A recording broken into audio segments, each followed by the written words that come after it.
Hi everyone, yasas to another episode of Dimitra's Dishes. My weakness is bread. Like there's no way that I can give bread up, and I know there's a lot of people out there like me. So today I'm going to be sharing one of my favorite bread recipes with you.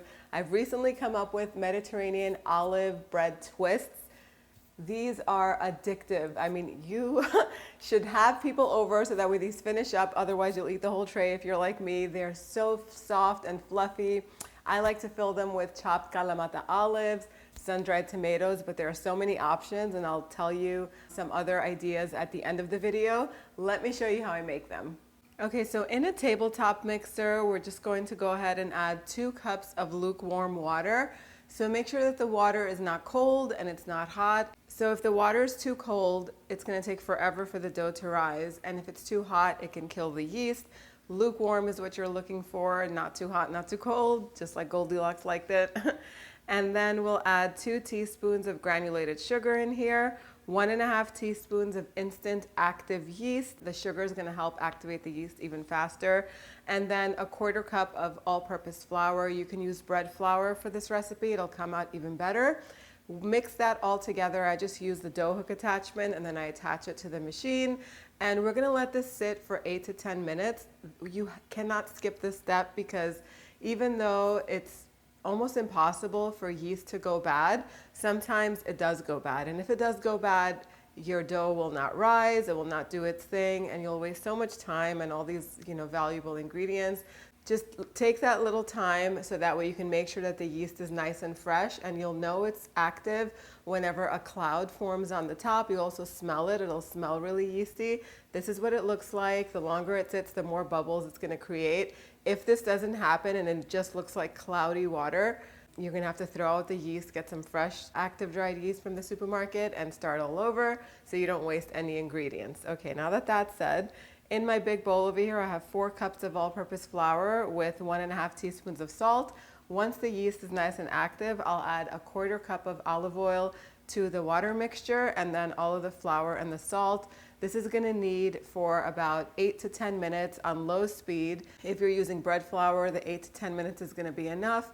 If you're using all-purpose flour, I would even take it up to 12 minutes just so that way it kneads really well and the dough will be really, really nice and light. So once that's done, we're going to transfer the dough into a big bowl that's been greased with some olive oil. We're going to toss it in there so that way it's covered in that oil. We're going to cover it with plastic wrap and set it aside in the warmest part of your house to rise until it's doubled in volume.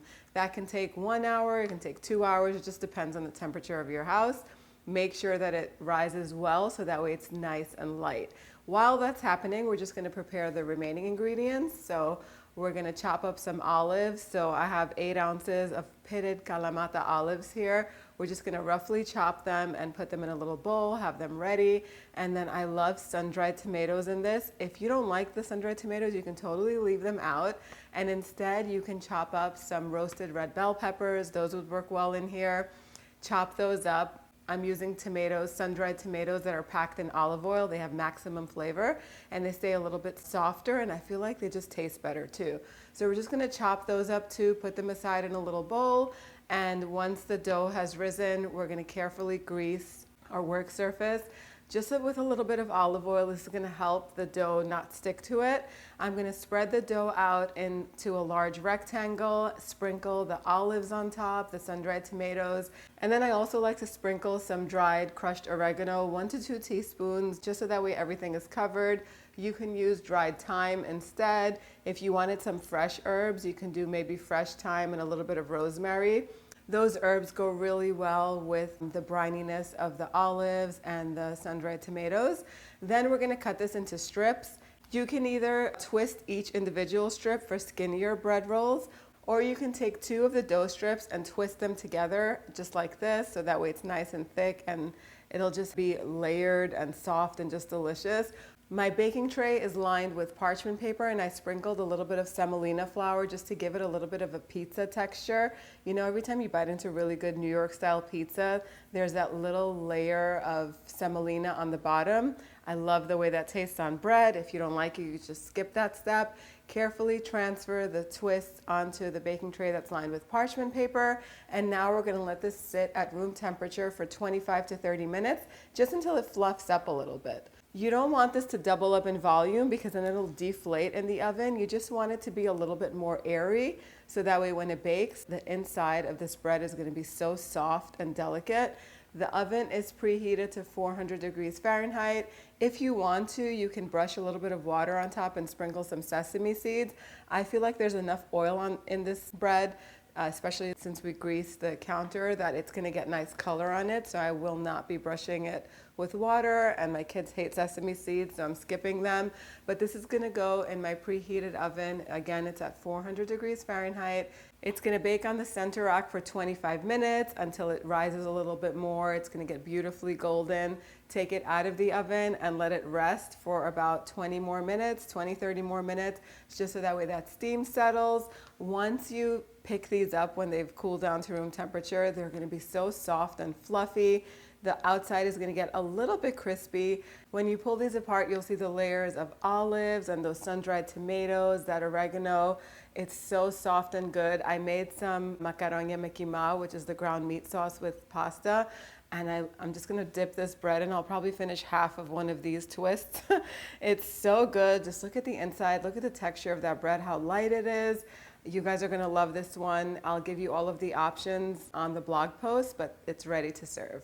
Oh my God, these bread twists are soft and fluffy and just so flavorful and rustic. And they're just beautiful. Just look at how good they are. When you twist them apart, you'll see how soft the inside is and airy. This is just a very easy recipe. So I know that some people are gonna ask me in the comments if you can add the olives and the sun-dried tomatoes into the dough while it's rising. You can do that, but I feel like it will affect the texture. If you want really light and soft and fluffy bread, do it the way I did it at the end, just by laying the bread out into a rectangle and then sprinkling it with your favorite toppings. If you don't like sun-dried tomatoes or even olives, you can totally turn this into a feta bread with feta, maybe some caramelized onions. If you like roasted red peppers, you can chop those up. Let me know how you're making it in the comment section down below, but definitely try this combination.